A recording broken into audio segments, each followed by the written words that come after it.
Welcome to Yellowstone, the world's first national park. 2.2 million acres of natural beauty, one of the most dynamic geological areas on the entire planet. I'm a pro travel photographer, lifelong Wyomingite, and your Yellowstone tour guide. Today, we're gonna see geysers, hot springs, waterfalls, wildlife, and so much more. I'm gonna show you how to do Yellowstone right. Let's get to it.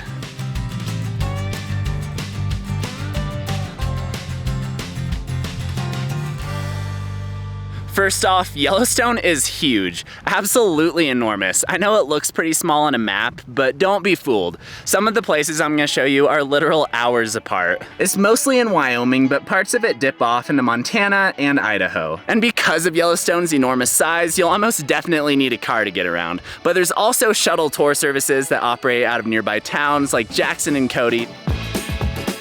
Yellowstone's home to nearly 50% of the world's active geysers, and right now we're headed to the upper geyser basin where we're gonna check out the most famous geyser in the entire world, and that's Old Faithful. For viewing Old Faithful, you have a few options. Your first option is to hike up to the observation point on Geyser Hill. The second option is to view it from the Old Faithful Inn. And the third option is to view it from the boardwalk surrounding the geyser, which is, in my opinion, the most impressive and what we're gonna do. Old Faithful gets its name because of how predictable it is. Park staff can predict eruptions plus or minus 10 minutes at 90% accuracy, but on average it erupts every 74 minutes. She old and she faithful. Yellowstone has 6 main geyser basins, and right now we're at the upper geyser basin, which has the highest concentration of geysers in the world. If you could only pick one to explore, I would highly recommend making this one happen.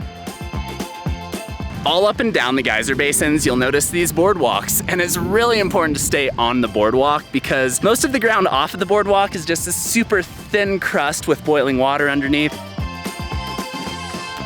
Now we're gonna head up the road to see another popular Yellowstone landmark, the Grand Prismatic Spring. Let's go. Another thing to keep in mind is that cell service is pretty much non-existent in the park, and there's very few places with Wi-Fi. So be sure to download offline maps and get everything you need to on the internet done before you come in. Hot springs are by far the most common hydrothermal feature in the park, and these are pretty much just pools of water that get heated up by the earth. After all, Yellowstone is on top of a supervolcano. And no, you can't swim in them no matter how inviting the turquoise blue water looks. In areas of the park, the hot springs can get up to 456 degrees Fahrenheit.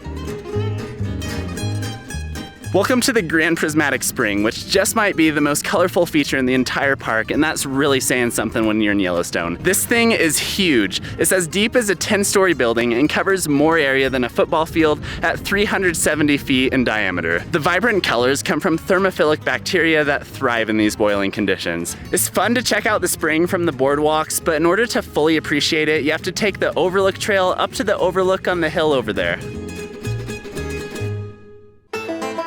And now we're off to the Grand Canyon, and I'm not talking about Arizona.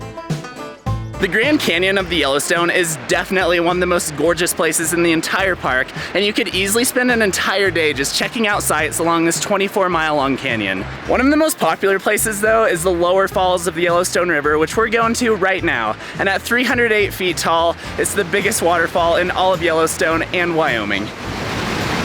Woo! Don't want to fall down there.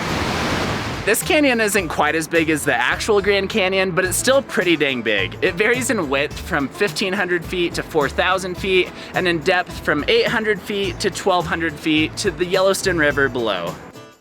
Oh, that waterfall is so beautiful. I mean, I've been there a million times, and it just blows my mind apart every single time I go back. It's one of those places that just never gets old, you know? So we've seen plenty of canyons and waterfalls and geysers and hot springs, but one thing we haven't seen a whole lot of yet is wildlife, so we're gonna head up north to Lamar Valley, which is one of the best places in Yellowstone for spotting wildlife.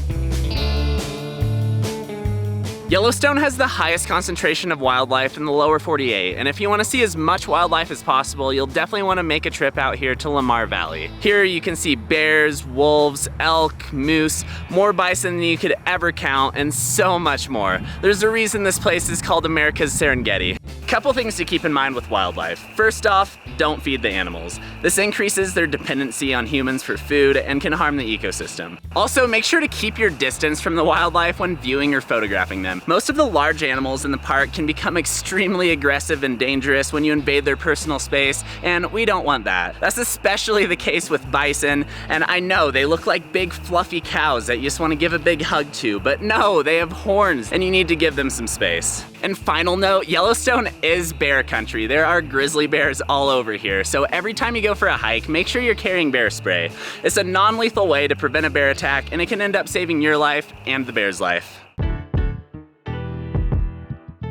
The last stop of our trip is gonna be Mammoth Hot Springs, where you can check out some otherworldly white mineral terraces. You probably won't see any actual mammoths roaming around here, but there's no shortage of bison, so keep an eye out for those.